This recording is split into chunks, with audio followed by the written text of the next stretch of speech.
Баршаңызға сәлем достар, түс шору каналымызға қош келдіңіздер. Бүгінгі түс шоруымыз түсімде күліп жатқанды көрдім деп аталады. Видеоны бастамас бұрын каналымызға жазылып қоңырауды басып қойыңыз. Егер тіркелген болсаңыз, бастайық.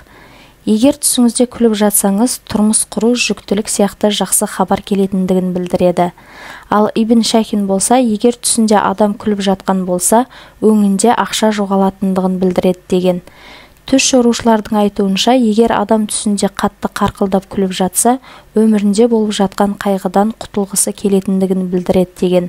Сондай-ақ Ибн Сирин егер адам түсінде күліп жатса, жұмысында табысты, оқуында озат болады деген. Егер түсіңізде біреуді мазақтап күліп жатсаңыз, сізге бір жамандықтың келетіндігін білдіреді. Бойдақ қыз түсінде қатты күліп жатқандығын көрсе, иманының әлсіз екендігін білдіреді. Егер адам түсінде мешіт ішінде күліп жатқанын көрсе, жағымсыз хабар келетіндігін білдіреді. Жүкті әйел түсінде күліп жатса, барлық қиыншылықтардан құтылып жеңіл босанатындығын білдіреді. Ауырып жүрген адам түсінде күліп жатқандығын көрсе, жақында ауруынан айығатындығын білдіреді.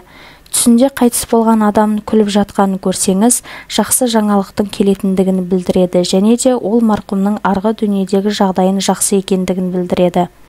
Достар, егер осы видеомыз ұнаған болса, лайк басып комментарий жазуды ұмытпаңыз. Сондай-ақ достарыңызбен бөлісіп каналға жазылып қойыңыз. Сау болыңыздар.